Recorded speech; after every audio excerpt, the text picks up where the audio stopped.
What's up, Tan and J-Man Show Nation? This is Tanner Lee, one half of the Tan and J-Man Show. And on behalf of myself and my co-host, Josh the J-Man Munt, we want to thank you for listening to our podcast. While you're at it, on whatever platform you're listening on, please hit that subscribe button. And if it happens to be on Apple Podcasts, please give us a rating and review. That really helps us out. If you're interested in watching our show is recorded live every Monday from 6:30 p.m. to 7:30 p.m. Eastern Standard Time. You can catch that on the ISC Sports Network, on the free ISC Sports Network app, on the ISC Sports Network Facebook page, and their Twitter page. While you're at it, on the social media channels, please give us a like on our Facebook page.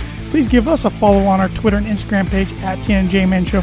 And if you want to support our podcast and look great doing so, we have a merchandise store. You can go to any of our social media pages, click the link, click Tan and J-Man Show store, and you'll find whatever you're looking for. Short sleeve t-shirts, long sleeve t-shirts, coffee mugs, you name it, we got it. So thanks again for supporting the podcast. Now sit back, relax, and here comes another exciting brand new episode of the Tan and J-Man Show.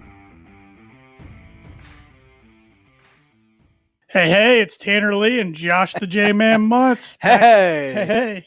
Back at it for another edition of the Tan and J-Man Show, episode 250, J-Man. 250? 250 straight weeks.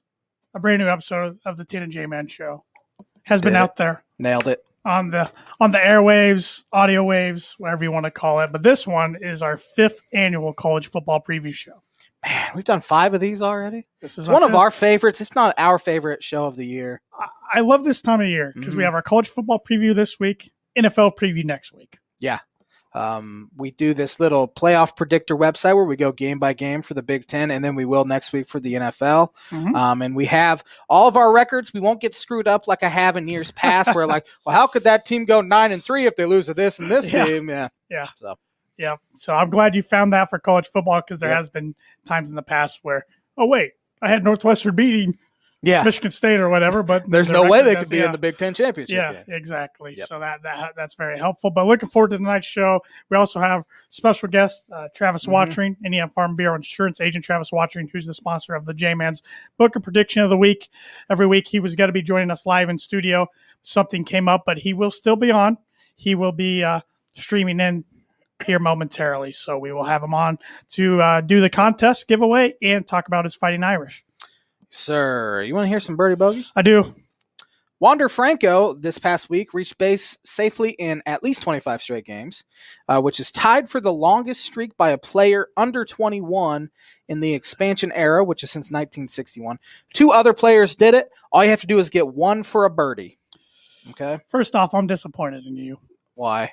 College football preview show, and you can't give me a college football trivia question. You know, I completely forgot I had birdie bogey this week. And I could only find a baseball one. There was no football ones to be had. I'm not allowed to pass. I'm still disappointed. Well, you know what? You're just going to have to deal with it there, T-Dog. I guess I am, but come on, J-Man. J-Man's Book and Prediction of the Week is brought to you by Noble Gnome LLC for fresh, locally grown, nutrient-dense produce from Bryce and Katie Romine of Mentone, Indiana. Like them on Facebook, follow them on Instagram, and check out their website, Noble Gnome LLC. Get your veggies. That sounded like it hurt. It did. I'm going to be a little hoarse the rest of the show. That's just great. But let's, usually we save these segments for later on the show, but since we're having Travis on, we have a bunch of college football to talk about. Let's knock out some of these other weekly segments, and let's go with the on this day so you can get a little smarter for yourself. Big fan of getting smarter. Talking about ain't easy getting better there, T-Dog. It's not. Talking about sporting events that have happened on this day on August 30th. I have not looked at these yet. Imagine that. On this day, 1905, Detroit Tigers future Baseball Hall of Fame center fielder Ty Cobb made his MLB debut, doubling in a 5-3 win over the New York Highlanders at Bennett Park in Detroit. Good baseball player, by all intents and purposes, a very mean guy. We've talked about that quite a few times, I feel like. Yeah. On this day in 1922, Babe Ruth was thrown out of a game for the 5th time that season. That season he got thrown out 5 times? Yes. He just wanted a free hot dog. And probably just wanted to go get some beer early on. Go get some beer. I've already hit 3 homers today. What's the big deal? Exactly. On this day, 1939, New York Yankee Atlee Donald pitched a then record high pitch for speed of pitch, 94.7 miles per hour. Wow. That's humming at 1939. That is. I don't know if Babe Ruth saw that consistently, if he would have been Babe Ruth. He might have just still been George Herman. What else do we have here?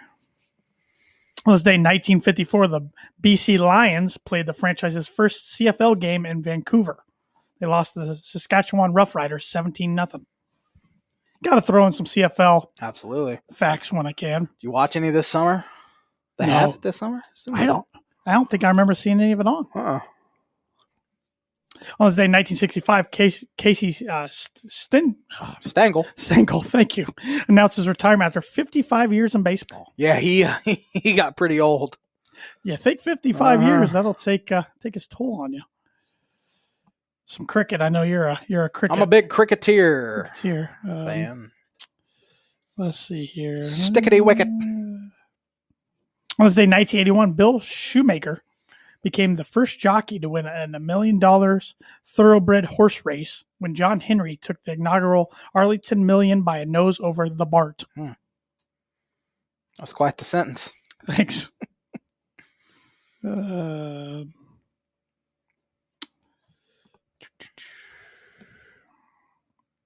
this day, in 1997, the first WNBA championship was held. 97, huh? The Houston Comets beat the New York Liberty. I wonder who was on the Houston Comets at that point. I couldn't name you one Houston Comet ever. Lady, last name Swoops. Candace Swoops? Was it Candace? Cheryl Swoops? Cheryl Swoops. I don't know. Yeah, Cheryl Swoops. I think she played on the Comets. Who was I thinking of? Candace? They had a few good people. And, yeah. On this day, 2006, Greg Maddux won his 330th career game. It was a pretty good one. Not too shabby. Yeah. And on this day in 2012, Andy Roddick announced that he was going to retire following the U.S. Open. That was one of the more pathetic on this days we've ever had. There's a little bit across the board there. Segment history. But the sponsor of the On This Day is not pathetic by any means, and that's Performer Print House. If you're looking for a trustworthy, dependable resource for your next trade show, company picnic, or sales meeting, Performer Print House has over 50 years combined experience in promotional products and commercial print.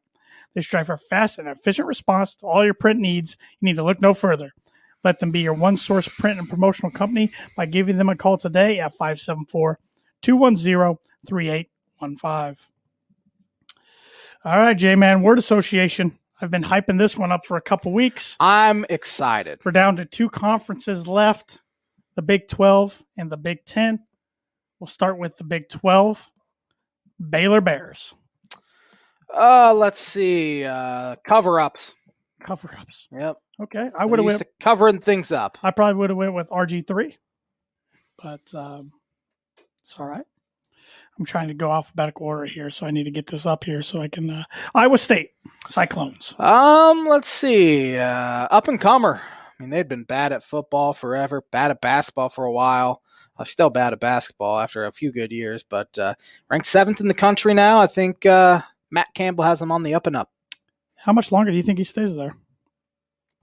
We keep thinking every year he's going to go somewhere else. I'm waiting for Michigan to open or someplace like that. University of Kansas, the Jayhawks. Basketball, Fog Allen Fieldhouse. Just them and UConn just need to dismantle their football program. Can't argue with you there.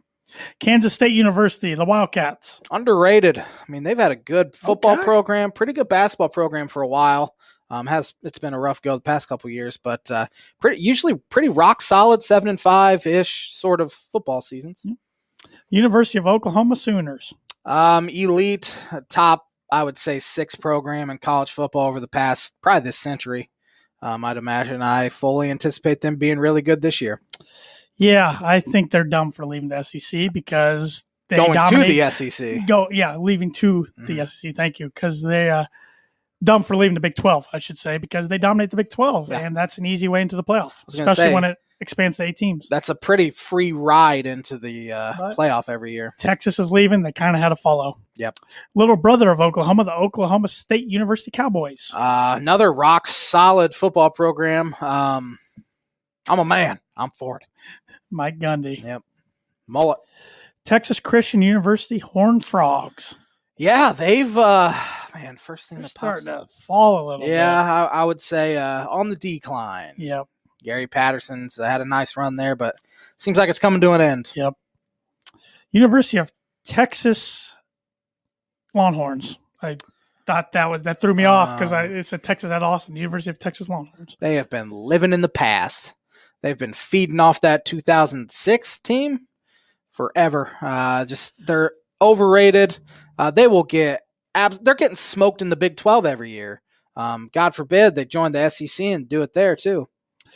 Yeah, they had that one good year. Sam Ehlinger, Yeah, said we're back Yeah, after they winning the weren't. Cotton Bowl or Sugar Bowl, and they were not back. they were not back. Texas Tech University Red Raiders. They still put up a ton of points.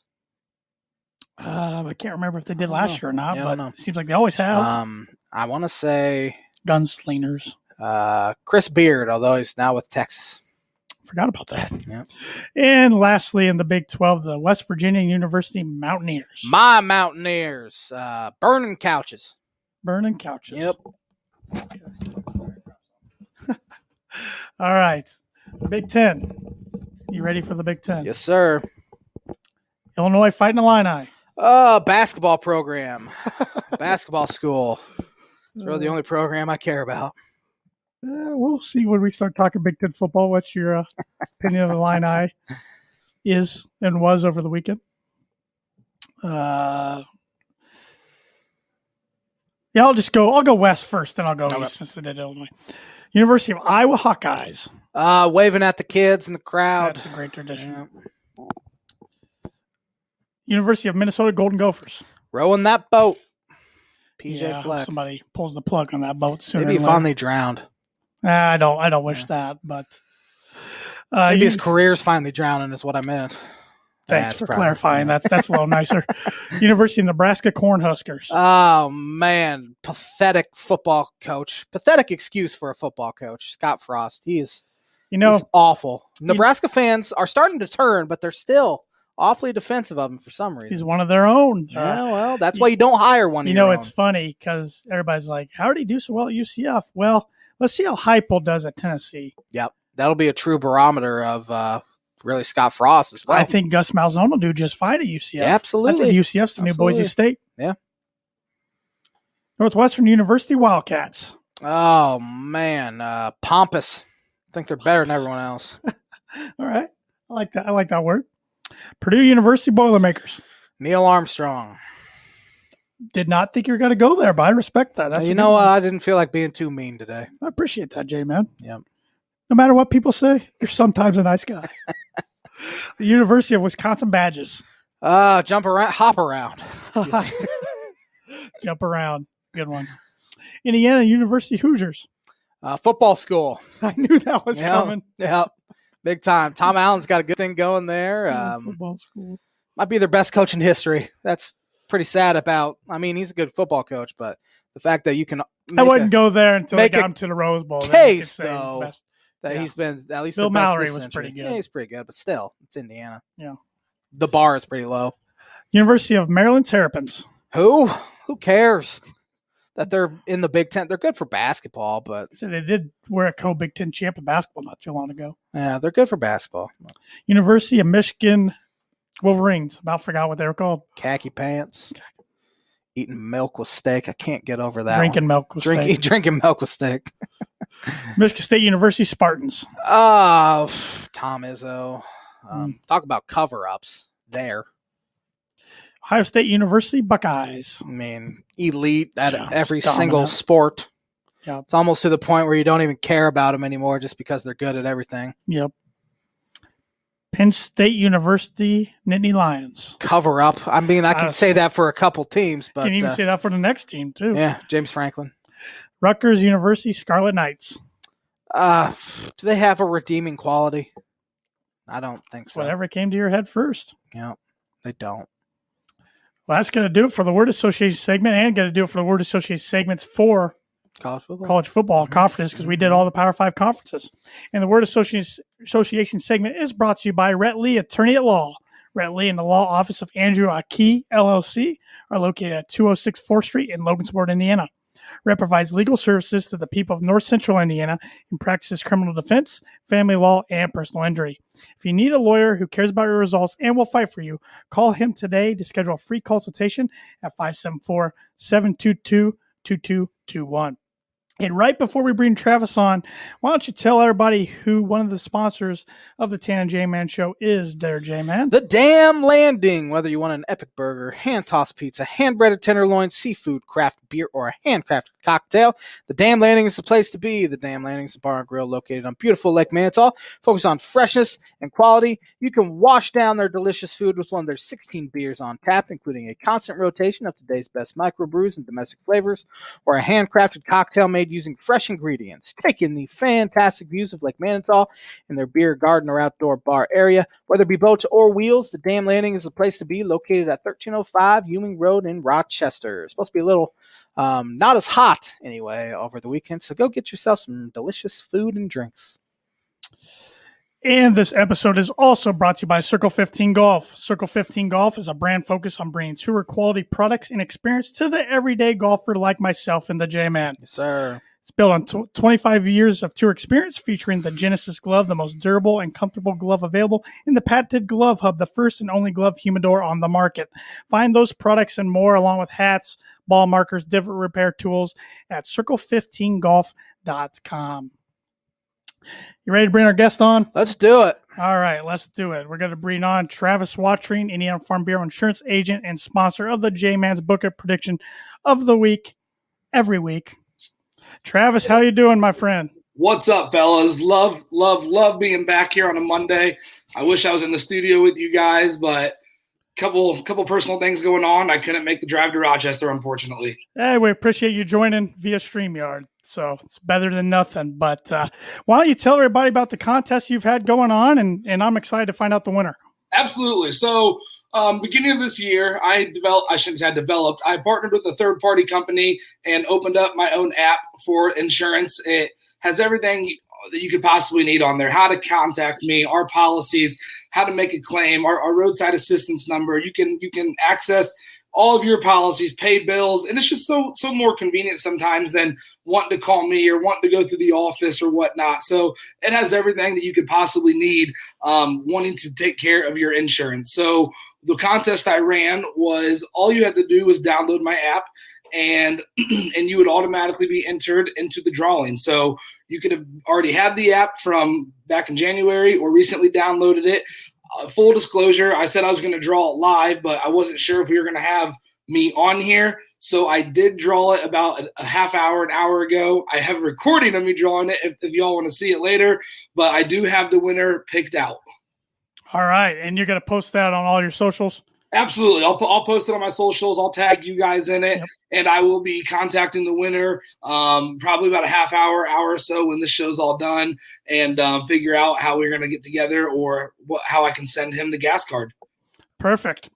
Can't wait to see who won. I guess we know it's a he. We heard that right there. So we do know it's a male now. It is a he, and unfortunately, you guys probably, I shouldn't say unfortunately, that sounds bad. You guys won't know the name, but the winner of the gas card app giveaway, his name is Scott Hoffman. Scott is a client of mine. He's been a client for roughly 5 months or so, and he's actually a client in the state of Ohio. That's something else that we brought on at Farm Bureau, where I'm now licensed in Indiana and Ohio, and the app works for both. And through all the names in the app, generated it on a Google website, and Scott Hoffman was the winner. So Scott, I don't know if you're watching or not, but I will definitely contact you after the show. And the fact that you're living in Ohio, I'll probably just end up putting it in the mail for you.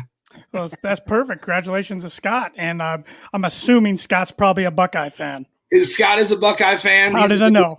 I love lucky guess, but no, Scott and I do enjoy talking Buckeyes. Him and I went to Grace College together. Fun fact about Scott, he's 7 foot tall, maybe 6'11". So we used to dominate some intramural basketball together, but Scott is a Buckeye fan as well. At least you guys have that in common. Basketball season, not football. Absolutely. Season. I'm one of those people that all Indiana or people talk about. No, when I talk about reversibles, that's Indiana basketball, Notre Dame football. I don't even know what to categorize you as.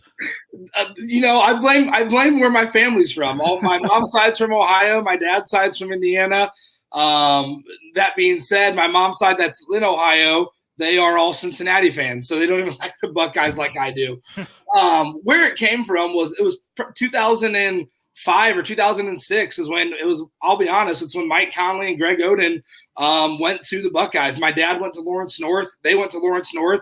So growing up watching them play for my dad's alma mater, it was just cool following them, and it just clicked. And I've been a Buckeye fan since. And then Notre Dame side, my whole family is Notre Dame fans, so that just makes sense. Makes sense. They both make sense to me, so I won't give you any more grief about it. But real quick, before we get into talking football, why don't you tell everybody some of the insurance that you offer and just a little bit more about yourself? Yeah, so Travis Wottring, I believe it's either fourth or fifth appearance on your guys' show. What show is this for you guys? 250. Wow, congratulations. Seriously. Thank you. That's awesome. Going back to what year? 2016, November of 2016, we started it. So we've pumped out. I mean, this is literally 250 weeks in a row. I've missed, I think, 2 episodes. Yeah. And J-Man's missed a handful, but that's it. And I believe I was your guys' first sponsor or one of the first sponsors. So I've been around as well with you guys, it feels like. But like I said, I'm Travis Wottring from Rochester, where the show's at. I live down in Indianapolis now. I work for Indiana Farm Bureau since 2016, where we write homeowners, auto insurance, renters insurance, commercial insurance, farm insurance, life insurance, annuities. Been Indiana only for the last 4 years. And in January of this year, we opened up what's called East Street Insurance. And that is where I have the access to write through Ohio. So Indiana and Ohio now. You got a lot going on, my friend. It's been good. It's been busy. I was one of the, bear with me when I say blessed and lucky with the COVID going on. I was really scared for business last year, and it absolutely skyrocketed. So we did change the way we worked a little bit. There was less face-to-face contact, but a lot of what we're doing now over Zooms or team meetings, lots of phone calls and emails. So it's been busy, but it's been very good. It was good to hear everything's going good for you. So, appreciate that, fellas. Happy to see and hear that. And Jay, man, I'm putting him on the spot real quick. Since we have your sponsor right here, do you have a book it ready? No. No, he does not have a book it ready. To be honest, I never do until the moment comes. All right, he's just going. We'll get into it in a little bit then. So, all right, Travis. Well, we know you're a big Notre Dame fan, like you mentioned. So we cover a lot of Big Ten and a little Notre Dame on this podcast since being in Rochester up by South Bend and Notre Dame country.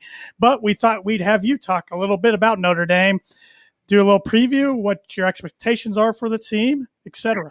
Is this a Notre Dame expectations or realistic expectations? Because there's both. They both exist. Well, I think the Notre Dame expectations, look at the schedules, go undefeated and get back to the playoffs. But and we'll jump right to the schedule. It's doable this year, undefeated. I'm not saying it's going to happen. Vegas has their win overs at 9 for a reason. The under is minus 125. The over is plus 100. So in Vegas's eyes, Notre Dame's winning 8 games this year. Their schedule is not easy by any means. No, there's no Clemson. There's no Miami. J-Man's team, I believe, right? Yeah. There we go. But their schedule's not easy. They're at Florida State week 1, and that program is, in my opinion, heading back in the right direction for the most part. I do think they can get a win there. Don't kill me on my next couple of comments here, but then they come home to Toledo and Purdue. I think that, it eases down a little bit for them. But then it's at Wisconsin, which that game's being played at Soldier Field, and then it's home for Cincinnati. So they truly have literally 3 games in the first 5 weeks they can lose. And they can lose any game, but those are the 3 that I have circled on my calendar. At Virginia, USC always gives them trouble. UNC can give them trouble. Home with Navy, at Virginia, home with Georgia Tech, and at Stanford. So, I know people don't hear Clemson or Michigan or Georgia, but that schedule is not easy by any means, in my opinion. Yeah, no, it's going to be interesting. New quarterback. He's a seasoned vet, though. Jack Cohn, a graduate transfer from Wisconsin. I mean, knowing him from his Wisconsin days, he's more of a conservative quarterback. He's not going to usually lose you ball games. So you got to be happy to think about that. I mean, First time Notre Dame's had a new quarterback in a while. I mean, Ian Book was it's 4-year starter, 3.5 year starter. Three-year starter, has the most wins in Notre Dame history with 30. But that's something where, Tommy Rees, I believe, is in his second, maybe third year, I believe second year as offensive coordinator. Notre Dame's not going to try to bully and punish teams. They like to run that clock management. Kyron Williams, the running back, who's a preseason All-American, they're going to give him the ball a lot. So the fact that Jack Cohen is a facilitator he might not go through 5 touchdowns and 300 yards a game, but Notre Dame isn't really looking for that. They have some depth on their offensive line. They're only returning one starter of Jarrett Patterson, but I'm really excited for the All-American transfer from Marshall, Cade Madden. So they have him coming over. Jarrett's a returner. A couple fellas I can't even think of their name. They played some last year. They'll be starting, and then they are starting true freshman Blake Fisher to wrap up their 5 offensive linemen. So all of them have experience outside of the true freshman Blake Fisher, but the coach Brian Kelly is very, very excited for him this year. So just by those 5 right there, I believe they're going to live and die with the Kyron Williams run. The Notre Dame always seems to have a running back that they can give the ball to. And my goodness, he is fast when he does get into the open field. Yeah, Blake Fisher's a name I recognize. I know Purdue was recruiting him really hard. Mm-hmm. Of course, didn't end up getting him, but that I do remember his name from the recruiting databases. Now, on the flip side of the ball on the defense, what do you expect from the defense? Well, if Kyle Hamilton can do everything, that's what Notre Dame fans are praying for. Again, I believe this is an unbiased opinion. He's probably one of the best defensive backs in the country. The preseason All-American captain. That's not a joke. I know he was hurt last year. A lot of people believe, and I do too, unfortunately, that this is going to be his last year at Notre Dame. But my goodness, that dude can cover the field if you need him to. They are returning their number 2 and number 3 tackler out of Drew White and Jack Kisner from linebackers. So, it gives me a little hope on that. But outside of Hamilton in the backfield, they're weaker from what they've been in the past. But, I've seen Kyle Hamilton play for 2 years now, 1.5 years, and everything you read on him, he can cover half of the field by himself. I mean, he's that good. He's that fast. So it gives hope knowing that he's going to be healthy. Hopefully he's healthy this year. I was going to ask you about Jack Kaiser. He's a local product, of course, out of Pioneer High School. Mr. Football. And Mr. Football in the state of Indiana. He's penciled in as a starting outside linebacker. What are your expectations for him this year? First of all, I think it's absolutely cool just because, when you think of Rochester, where we're from, we've had a lot of local talent, whether it's Rochester or other TRC teams. I believe is Pioneer in the conference now, or were they? No, they're a 1A school. They've always been a little smaller. Okay. I know the TRC has done some reconfigurating, so I didn't know, but I'm really excited for Kaiser. I followed him a little bit when I found out he was going to be going to Notre Dame. And my goodness, he can cover a field. It kind of reminds me of, and this is embarrassing, I forget the cat's name from Fort Wayne, who's now on the Cowboys. It's cool seeing the local talent. Jalen Smith. Yes, Jalen Smith. It's cool seeing the local talent stay local. And I know there's IU Purdue, but go up to God's country in South Bend. I'm really excited for him and Drew White to maintain the linebacker spot there. You think of Pioneer, 1A school. Okay, yeah, small school, but my goodness, they've been talented for X amount of years. And obviously, what's his name? Marcus Freeman, the defensive coordinator, sees something in him where he's starting this year, at least as of now. Yeah, Marcus Freeman, good defensive coordinator. They got him from Cincinnati. He was at Purdue previously. Before that, I was around him a little bit when I was a student manager that spring when he got on there, and I could tell right then, I was like, this is the best guy they got on their staff by far. Yeah, he knows what's going on. Coach, they were interviewing Brian Kelly this morning, and he kind of slipped up. Well, and you know how the media takes something that you say and goes one way or another, but he pretty much said Marcus Freeman will be the coach when I leave Notre Dame.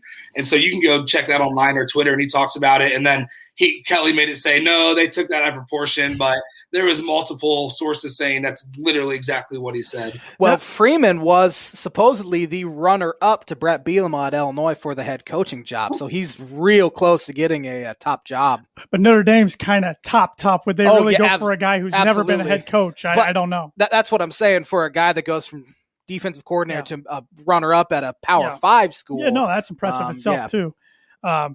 But what's your opinion of Brian Kelly? Because I know Notre Dame fans are a little bit all over the board. We're talking about a guy who's going into his 12th season. He's going to be the longest tenured coach in the university's history. I mean, Lou Holtz, Newt Rockne, they were only 11 years. There was another guy there 11 years. And he's only 4 wins away to become the university's all-time winningest head coach. Right. Well, he's 102-39. Newt Rockne has 105 wins. I personally love Brian Kelly. I think, I try to be a realist Notre Dame fan. I really do. They don't. Is there such thing? There is, because yes, you cheer hard against Georgia and Bama and Clemson, and we've had Clemson and Georgia on the ropes the last 20 years. But when it comes to Bama, you can't beat them. I mean, you can't beat them. At least Notre Dame can't. So after 102 wins, he's given everything I've expected and more. I mean, he's the program's a top tier program in the country. They're ranked number 9 this year. The recruiting class for next year, unless it's changed over the last couple of days, is the number 1 recruiting class in the nation for next year. So what's there to complain about outside of a national championship? Yeah, no, I think it's exactly what you just said. I still think there's those fans that think if they got somebody else in, they could get over that hump. But I don't know if that's possible until Nick Saban's done and gone in Alabama. That was a question they asked him. They said, "You're 0-2 against Nick Saban. Explain that to us." And he goes, "I'll be blunt with you. It's talent. They have better guys down in Alabama." And it's true. I mean, those guys they go there for one reason, to win a national championship and to get drafted. It's that simple. Yep. And now the NIL, I mean, it's gonna just get even more guys that want to go down there and get those nice sponsorships and deals and get on to the next level. So, but I think Notre Dame can benefit from that too. What's your guys' Notre Dame record prediction? I don't know if you looked at their calendar. I have it right here. Yeah, I got their schedule. I got one more question for you, though, okay, about Notre Dame. As a Notre Dame fan, do you want to see them eventually get in a conference or no? That's such a tough question. To dumb it down, yes, I do. Because I think Notre Dame has proven over the last 3 to 5 years that they're not going to be welcomed back to the college playoffs without a conference. I mean, if they go 12-0 with this with this schedule, how do you keep them off? But if you do keep them off, I get it. I mean, they've proven to themselves that they just get beat bad in those games. This year, they at number 12 Wisconsin, number 8 Cincinnati, a couple other schools down at the end of the calendar. If they go 12-0, how do you keep them off? But if they do, I understand without there being a conference championship. So yes, I would like to see them in a conference just to get you two other people off Notre Dame's back. Well, and when the playoff expands to 8, I think they really got to try to consider trying to get in a conference, because every conference champion's going to be in there, and then they're going to pick, from the remaining few teams who are the best. Right. And they can, honestly, I know the NBC deal is nice because it's national television. Oh my goodness, every game. But they could get more money from the Big Ten Network or maybe even the ACC Network. Right. Nope, I don't disagree at all. I would like to see them in a conference just to win conference. Yeah, because like you said, once they go to an 8-person team, and I don't know how they're going to do it, but I would even like to see a 16-person playoff. I don't know how you would format it, but make it more like college basketball. March Madness is the most exciting time of the year for a reason. Unless you play Loyola. Grandma Jean doesn't disagree. Or North Texas. I don't know how you would do it, but I would love to see 4 expand to 8, 16, and cap it wherever you need to cap it. Yeah, I think 16 would be the max they could ever do. I like them starting off at 8 because if you get too many teams, you're going to have to start so darn early. Right, that's in true. The season and find venues and everything. So, and that would essentially just knock out almost every single bowl. It would. Bowl season wouldn't even be bowl season. Bowl season's already got to cut back by about 10, which is fine. They've needed to do that for years. Yeah, I'm good with expand to 8. I think that's perfect for now. There are some silly bowl names where the heck did they come up with this thing? It's just whatever sponsor can throw some money. So maybe the Indiana Farm Bureau Bowl. Sure. Yeah. I was going to say the Tan and J-Man Bowl, whatever it's called. I don't think we have that kind of money. I don't think the money's rolling in right now. But all right. So record prediction for the Irish. J-Man, go first. I have them at 10-2. I have them losing to Wisconsin, and for some reason, I just feel like they're going to beat Cincinnati and USC and North Carolina and lose to Virginia for some reason. Virginia. On the road. I know nothing about Virginia, but it feels like Virginia has given them fits in the past. So I have them at 10-2. I got them at 9-3. I actually have them losing this Sunday down in Tallahassee.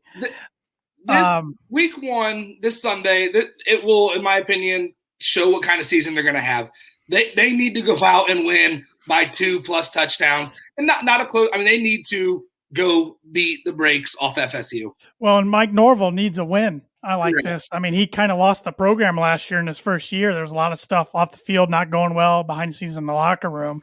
But Vegas seems to know something I don't know, because that spread was at 13.5, and it's down to 7 or 7.5 all of a sudden within 2 days. I saw that. Notre Dame is a favorite. I mean, early season favorite at 11 out of their 12 games. They're actually plus 1.5 against Wisconsin over at Soldier Field. And that, I would love for them to be 3-0 going into that game. And if they get over the hump on Wisconsin, I could see them winning out. But at the same time, Notre Dame has those slip-up games where they win like 13-7 at Virginia or home versus Navy or something like that. Yeah, I got Florida State getting them. I have Wisconsin beating them. And then I can't remember the third. I think I said North Carolina. I was going back between Carolina and USC. I'm big on Sam Howell. I think he's one of the nation's best quarterbacks. I know he lost a lot of offensive talent, returning talent around him that went to the pros. But I mean, if you're that good, you can carry your team. And I think Mac Brown's got a lot of good talent there. He's had some good recruiting classes. So I think UNC will get him. So 9-3 is where I got him. We'll be talking about a bet week 3 when the Boilermakers come. No, we won't. I don't know what you're talking about. I am glad in all honesty, I'm glad to see them playing again. Yeah. I miss playing every year. I mean, this is the first time they've played since 2014 and the first time they've played in South Bend since 2012. So it's nice to get the rivalry back going, because I hated to see it come to an end, just kind of like they ended their rivalry with Michigan State. Mm-hmm. But it's this year, then they go off each other's schedule for 2 years, and then they're back on each other for now. I mean, this conference expansion and stuff could screw everything up, but they're supposed to get back on each other's schedule for 6 years in a row after that. Home away. So nice to see that getting back, because even though Notre Dame gets the best out of them more times than not, I mean, Purdue hasn't beaten Notre Dame since 2007. Still, from a Purdue fan, it's fun to take on that challenge and have 2 interstate schools go at it. No, it really is. I mean, it's not interstate, but I liked seeing Georgia, Clemson, Michigan on the schedule. I really did, because you're going to face them either in the playoffs, or if you get blown out by 30, surely it shows we don't deserve to be in the playoffs. So I'm not saying that's what you mean on Notre Dame or Purdue being a playoff team yet, but no. I love having those schools on our calendar that are better than us. Yeah. So we'll see what happens with the future schedules. But what's your prediction for the Irish then? It all depends on what they do. I truly believe if they handle FSU pretty good, they have a good chance of looking at 12-0, 11-1, 10-2. My realistic answer, I'm going to say 10-2. That Wisconsin game scares me, and I don't know what game it is at the end of the season, but there's just always that game where it's a Saturday afternoon at 3:30 and Notre Dame comes out flatter than a hand-tossed pizza. So, realistic answer, 10-2. I could see 11-1. I truly can see 12-0. But I would, even at 9, like you said, I love the Vegas. I love that over at plus 100, because I don't see 4 losses on that calendar. I really don't. Yeah. I mean, as long as they stay healthy. I wouldn't think they'll lose that many games. Right. So, but yeah, I don't have any other thoughts on the Irish. Do you, J-Man? Nope. Travis, any more for you? Yeah, check at the Wada Boy. Check my Twitter next week. I'll have lots of thoughts one way or another. That's true. He will.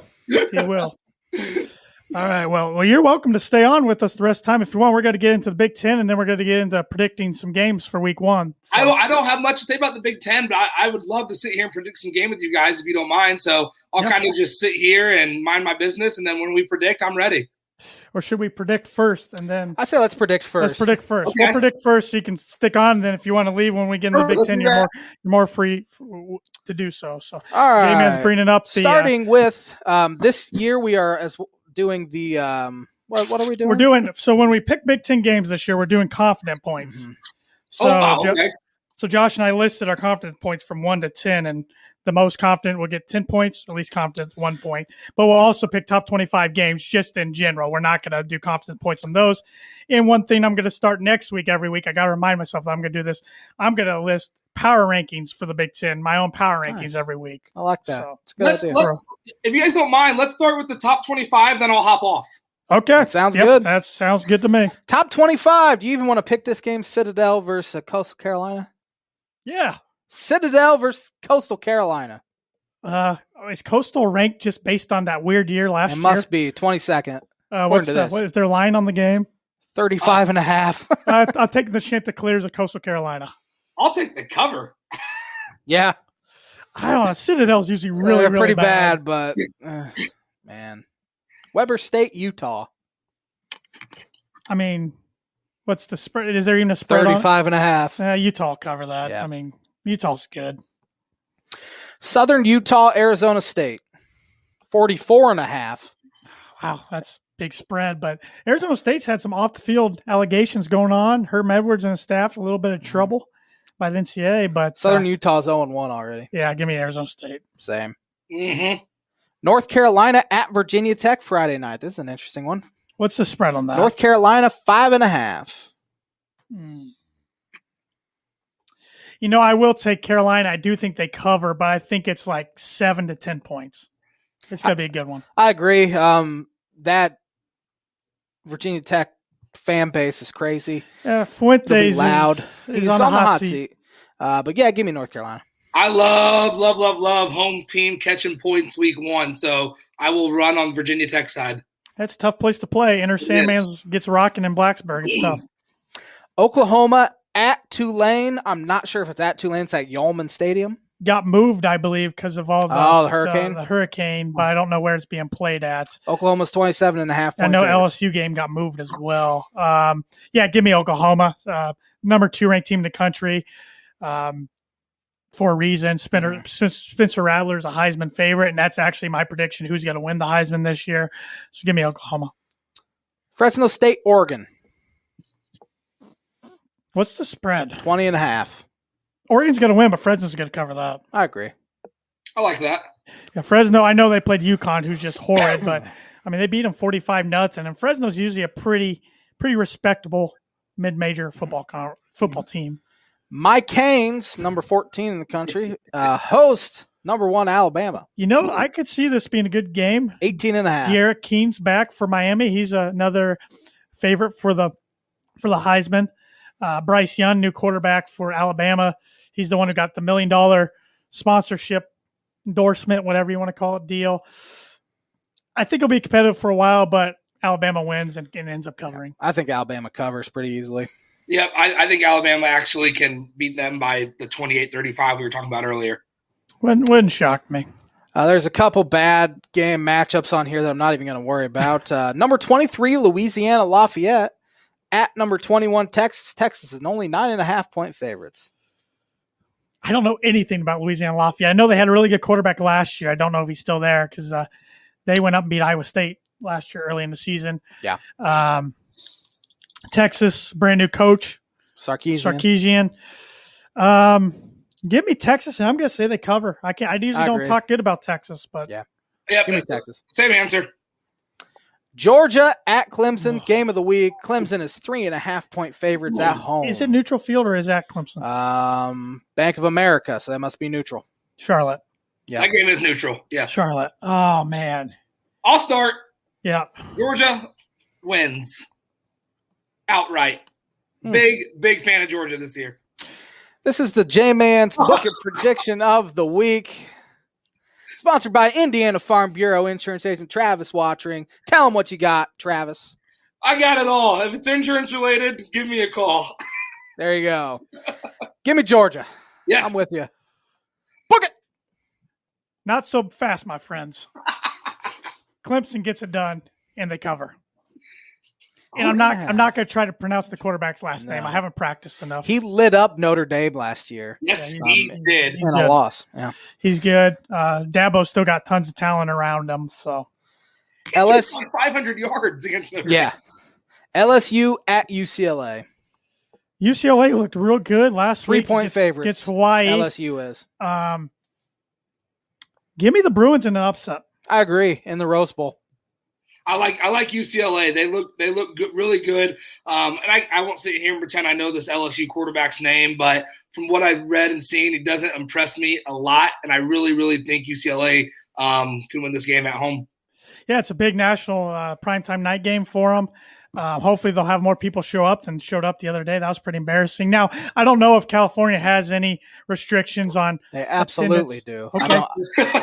I'm just assuming. I don't actually know. I thought so too, but then I saw Twitter making fun of the crowd, and nobody ever said anything about restrictions. I do know their students weren't back yet. My gut was in yes with California. Yeah, me too. So maybe, I mean, that might impact it a little bit, but this is a big season for Ed Ogeron, which is crazy. 2 years coming off a national championship, but that fan base is a little aggravated with them already. Yep. So Notre Dame, Florida State. I already said Florida State was my pick to win. Give me Notre Dame. Irish. So I gotta be the differ here. I mean, I gotta be the guy going against the popular pick. I agree. That's gonna do it for our top 25 games. Yeah. Fellas, thank you so much. Thanks for joining us. Yes, thanks, Travis. And anytime you all need anything, please let me know. And we'll I'm sure we'll talk a lot on Twitter. Good luck, Big Ten talk, and go Irish. Yep. Thanks, Travis. Talk to you later. We have only about 14 minutes left, so we're going to have to kind of rifle through this. But let's pick Big Ten games real quick with our confidence points. I'm ready. Temple Rutgers. I got Rutgers, and it's my 7-point confidence. I have Rutgers for 4. Rutgers is like about 14-point faves or so. Yeah, I think they'll be okay this year. Ohio State, Minnesota. Thursday night game. What's their field called? TCF? TC Bank? TC Bank Field. They should be rocking up there in Minnesota, but Ohio State is the best team in the Big Ten. I got Ohio State with 5 confidence points. I have Ohio State for 10. I don't see any possible way Ohio State loses this game. I just think there's some other matchups that I'm more confident in because you just never know. Yeah. But I would be shocked if Minnesota Michigan won. State, Northwestern. Yeah, I got Northwestern for 6 points. I have Northwestern for 5, so we're pretty similar there. Fordham at Nebraska. Yeah, Nebraska didn't look so hot against Illinois. We'll talk about that game in a bit. Terrible. But I got Nebraska for 10. I have Nebraska for 9. I mean, come on. Yeah.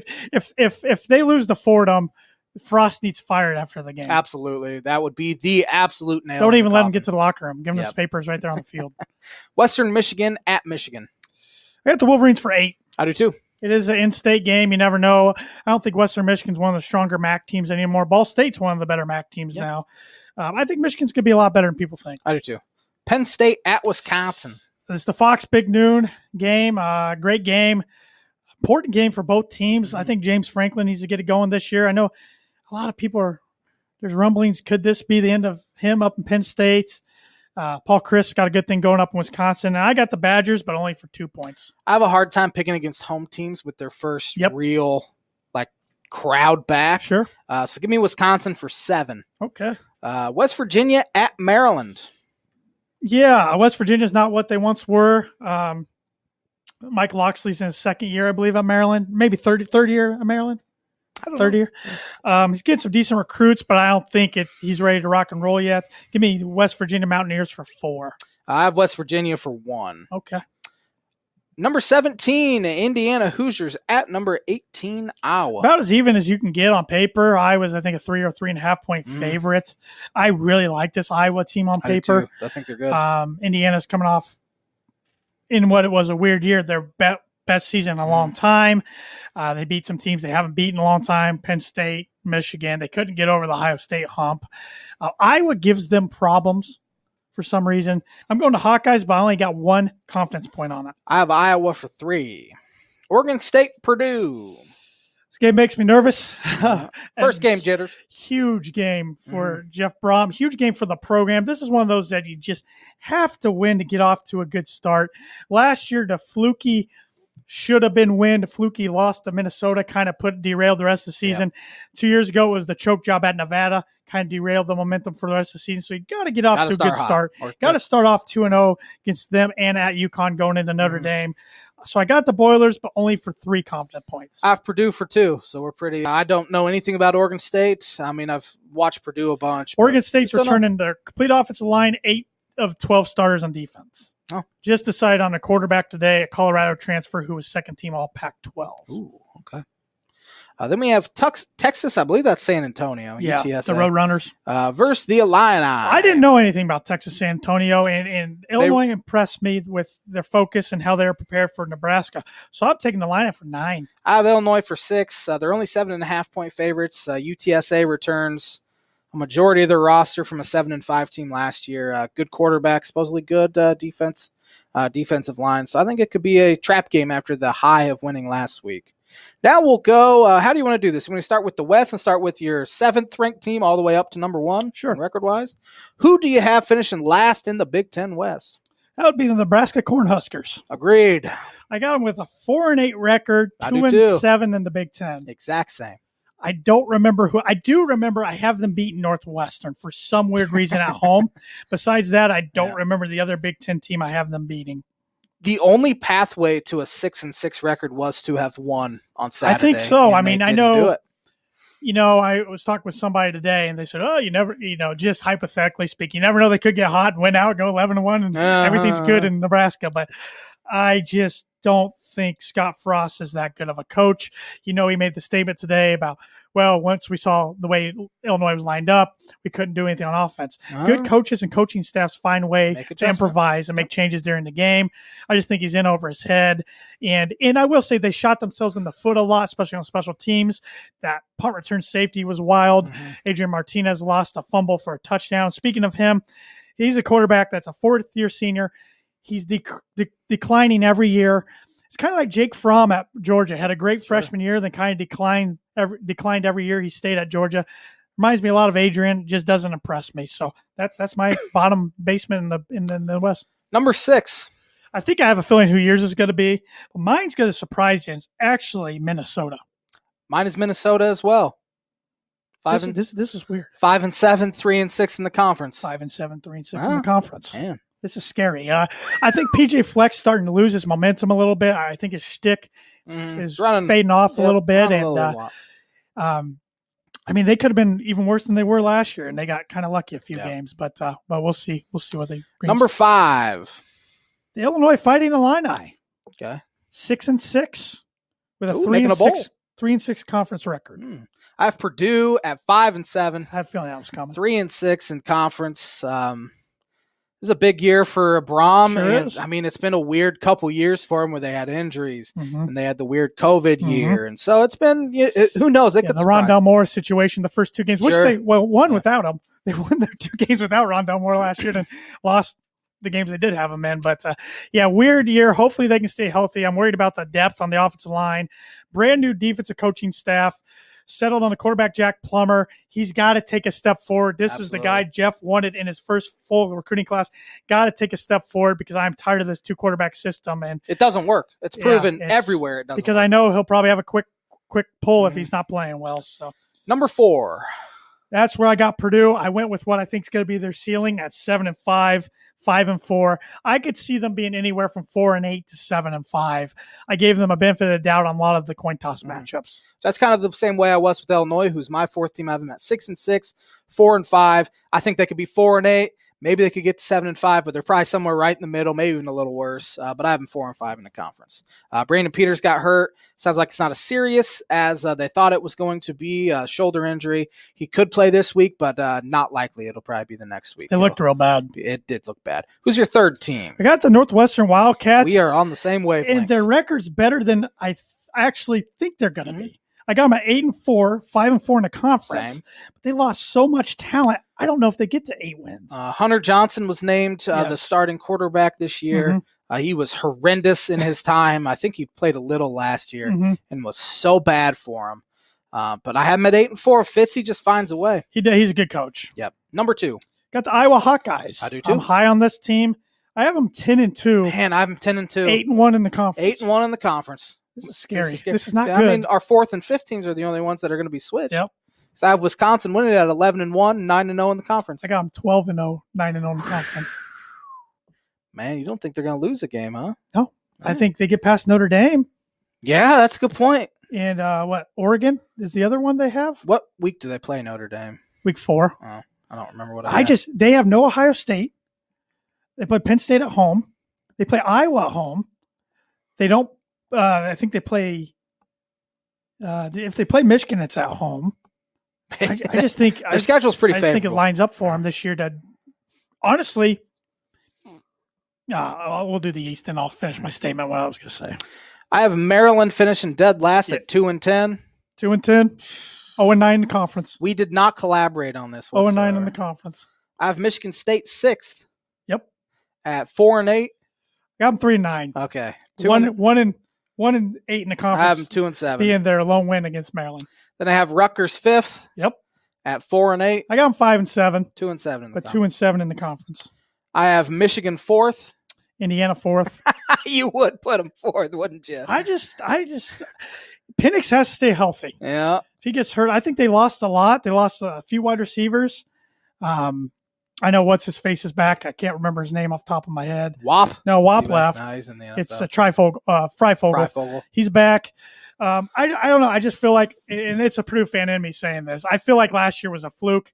Let's see if they can beat Penn State and Michigan in a normal year. I have Michigan at 7-5. I got Indiana at 6-6, 4-5 in the conference. I have Penn State 3rd at 8-4. I got Michigan 3rd at 9-3, 6-3 in the conference. 6-3 in the conference. I have Indiana 2nd at 9-3, 6-3. I have Penn State 2nd, 9-3 at 6-3 in the conference. And then, of course, I have Ohio State 12-0, 9-0 in the conference. I have Ohio State 12-0, 9-0 in the conference. And to finish my statement I was starting to make, if Wisconsin and Ohio State both go 12-0, doesn't matter who wins that Big Ten championship game. Both get in the playoff, along with Oklahoma and Alabama. There's my 4. So I have Ohio State because I think they're absolutely going to win the Big Ten championship. They got a pretty easy road. And then I will go Oklahoma as well. I think Spencer Rattler's probably my Heisman favorite as well, and he's going to get a lot of buzz. Alabama will be in. And give me – I want to take a team that's ranked you know who my dad picked as his 4th playoff team? Who's that? UCLA. Ooh. Just said it's going to be a complete dark horse out of nowhere this year. Yeah, well, that's kind of what I want to pick, but I have to pick somebody other than crud, because my bold predictions was somebody outside of Alabama, Georgia. Clemson, and Ohio State wins titles. So by my bold predictions, I just said Wisconsin can win national title. Oh man, they've had a good enough sports year in Wisconsin. Yeah, they usually do, don't they? I think the Brewers are going to win the World Series. Who'd you pick for your 4th? Huh? Who'd you pick for your 4th? I kind of interrupted you. Georgia. Yeah, Georgia, Alabama, Oklahoma, Ohio State. Okay. We'll see how it plays out. Those teams have been in. That's a very easy Final Four to pick. Well, it's the elite of college football kind of separate themselves more so than other sports. Point. There's not as much parity as there should be. Right. But we have about 3 minutes left. I left. really actually need the Birdie Bogey repeated because I don't remember the question. It's a terrible question. One of my least favorite I've ever done. It's one of my least favorite because it's not college football. Yeah, I was scrambling. I was busy this week. Wander Franco of the Tampa Bay Rays has reached base safely in 25 straight games, which was tied at the time. He might actually reach 26 straight games. This was from 5 days ago that I found this. The longest streak by a player under 21 in the expansion era since 1961. 2 other players have done this under the age of 21. Name one of them and you get a birdie. I can't even think of guys that young. I know it. Under 21. I know it. Oh, this is going to be dumb. Miguel Cabrera. It's a good guess, but incorrect. Because he was young for the Marlins. I'll give you one more guess. Dude, I can't even think of guys who came in the league and were that good that young. I'm thinking. Like, honestly, who was good when they're that young? This is dumb. Bryce Harper? No. Yeah, that's dumb. Ken Griffey Jr. Oh. Yeah. Yeah. That was a terrible question. You're going to have to get me back with a really, really hard question. Yeah, I didn't even think of Ken Griffey. Yeah. I was scrambling. You were scrambling. At least I reminded you before the show that you had. Yes, or we would not have had one. So I would have had to ask my father for a quick college football one and done the Birdie Bogey 2 weeks in a row and had you make up for it for 2 weeks. Yep. But why don't you wrap up the show, J-Man? Tell everybody where they can listen to us, where they can watch us, where they can get our merch, all that good stuff. Thanks for watching the Tan and J-Man Show. Thanks to Travis Wottring, Indiana Farm Bureau Insurance Agent, J-Man Book of Predictions, the week sponsor, for joining us.